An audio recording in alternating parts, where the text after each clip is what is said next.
দমদমে বর্ণাঢ্য ফুটবল প্রতিযোগিতার শুভ সূচনা উদ্বোধন করলেন বিধায়ক অরিজিৎ বক্সী মহাশয়। ক্রীড়াক্ষেত্রে উৎসাহ বৃদ্ধি এবং তরুণ প্রজন্মের মধ্যে সুস্থ প্রতিযোগিতার মানসিকতা গড়ে তুলতে দমদম বিধানসভার 21 ও 22 নম্বর ওয়ার্ডের উদ্যোগে আয়োজিত হলো এক বিশাল ফুটবল প্রতিযোগিতা। শুক্রবার বিকেলে এই প্রতিযোগিতার আনুষ্ঠানিক উদ্বোধন করলেন দমদমের মাননীয় বিধায়ক শ্রী অরিজিৎ বক্সী।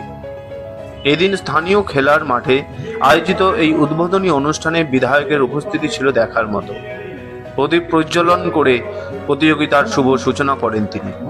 উদ্বোধনী ভাষণে বিধায়ক অরিজিৎ বক্সী মহাশয় বলেন, খেলাধুলাই পারে সমাজকে সুস্থ রাখতে, শরীর ও মনকে সতেজ রাখতে পড়াশোনার পাশাপাশি খেলাধুলার কোনো বিকল্প নেই। এলাকার যুবকদের উৎসাহিত করতেই আমাদের এই উদ্যোগ।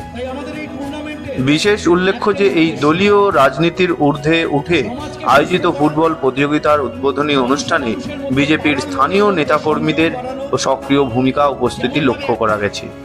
রাজনীতির ভেদাভেদ ভুলে এলাকার সার্বিক উন্নয়নের স্বার্থে এবং ক্রীড়া সংস্কৃতিকে এগিয়ে নিয়ে যাওয়ার লক্ষ্যে বিধায়কের সঙ্গে কাঁধে কাঁধ মিলিয়ে বিজেপি নেতা কর্মীদের উপস্থিতিতে সম্প্রীতির এক নতুন নজির স্থাপিত হয়েছে বলে মনে করছে স্থানীয় সচেতন মহল। এদিন উদ্বোধনী ম্যাচে দুই দলের খেলোয়াড়দের সঙ্গে পরিচিত হন বিধায়ক এবং মাঠের মধ্যেই ফুটবল কিক করে খেলার সূচনা করেন। বিধায়কের উপস্থিতিতে উৎসাহিত হয়ে খেলোয়াড়দের মধ্যে তুমুল উদ্দীপনা দেখা যায়। আয়োজক কমিটির পক্ষ থেকে জানানো হয়েছে, আগামী কয়েকদিন ধরে এই প্রতিযোগিতা চলবে এবং এলাকার বিভিন্ন প্রান্ত থেকে দলগুলো এতে অংশ নিচ্ছে। এলাকার বহু মানুষ এই ফুটবল ম্যাচ উপভোগ করতে মাঠে ভিড় জমানো শুরু করেছে। এত সুন্দর একটা টুর্নামেন্ট করছেন এবং বলছেন ফাইনালে একটা জবরদস্ত কিছু দেখার বাকি আছে, কি বলবেন?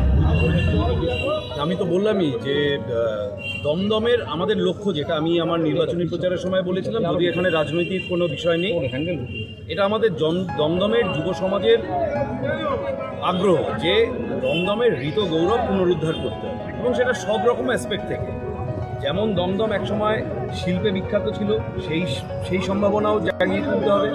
দমদম একসময় শিক্ষায় অর্থাৎ স্কুল সিস্টেমে, আজকে যে স্কুলগুলো প্রাপ্ত বসু বন্ধ করে দিয়ে গেছে, এই স্কুলগুলো একসময় দমদমের একটা সুনামের বিষয় ছিল। একই রকমভাবে কলকাতার ময়দান কাঁপিয়েছে একসময় দমদমের প্লেয়াররা। ফুটবল দমদমের একটা গর্বের বিষয়বস্তু, দমদমের অতীত ইতিহাসের একটা গৌরবময় অধ্যায়। সেই অধ্যায়ের উপর অনেক দিন ধরে ঝুলকালি মাকড়সার ঝুল জমা হয়েছে। আমরা ধীরে ধীরে ফু দিয়ে দিয়ে সেই ধুলো ময়লা মাকড়সার ঝুল উড়িয়ে দেবো এবং আবার দমদমের সেই গৌরবময় অতীত, খেলাধুলা থেকে শুরু করে, শিল্প থেকে শুরু করে, শিক্ষা থেকে শুরু করে সমস্ত ক্ষেত্রে আবার ফিরে আসবে ধীরে ধীরে। আমরা ভীষণভাবে আশাবাদী। এবং দেখুন, ভালো কাজের কখনো সহযোগিতার অভাব হয়। আমাদের উদ্যোগের সাথে যেভাবে এই দমদম ক্লাব সহযোগিতার হাত বাড়িয়ে দিয়েছে, এটা এক কথায় অভাবনীয়। এটাই কাজ, সরকারের কাজ বা সরকারের প্রতিনিধিদের কাজ হচ্ছে সমাজকে সঠিক পথে এগিয়ে দিতে সহযোগিতা করা। বাকি কাজ সমাজ নিজেই করে নেয়। আমাদের কাজ শুধু প্রদীপটাকে জ্বালিয়ে দেওয়া। তো সেই প্রদীপ জ্বালানোর কাজ ঈশ্বরের আশীর্বাদে আজকে এই মাঠ থেকে শুরু হলো, এবং আশা রাখছি এই মাঠের যে টুর্নামেন্ট, এই টুর্নামেন্ট থেকে ধীরে ধীরে এই দমদমের পাড়ার ছেলেরা আস্তে আস্তে আবার উঠে এসে ফুটবল জগতে এলাকার নাম উজ্জ্বল করবে, দমদমের নাম উজ্জ্বল করবে। আপনি কি চিন্তা ভাবনা করবেন? গান আছে, পথে এবার নামো সাথী, পথেই হবে পথ চেনা।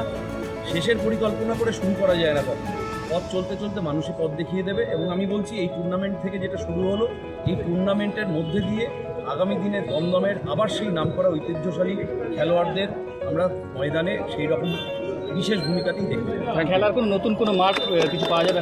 আরও নতুন নতুন মাঠ কিছু হবে? দেখা যাক, সদ্য কাজ শুরু হয়েছে, স্টেডিয়াম দেখা যাক এবং জাতীয় স্তরের দমদমের বুকে একটা স্টেডিয়াম আছে, সেই স্টেডিয়ামটা খেলার অযোগ্য হয়ে পড়ে আছে।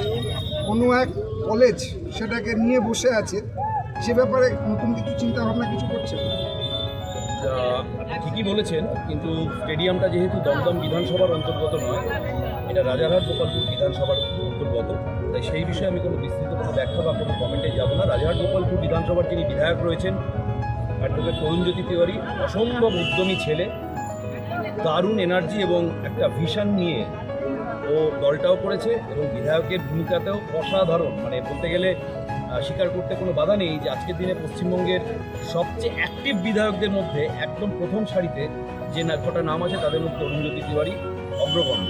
সেই জায়গা থেকে আমার ওর উপর সম্পূর্ণ আস্থা রয়েছে। যেভাবে স্টেডিয়ামটাকে দীর্ঘদিন পিপিপি মডেলের নাম করে কিছু ব্যক্তিগত মালিকানায় ব্যবসায়িক স্বার্থে ব্যবহার করার ব্যবস্থা করে দেওয়া হয়েছিল, সেখান থেকে ইতিমধ্যেই ও নেমে পড়েছে।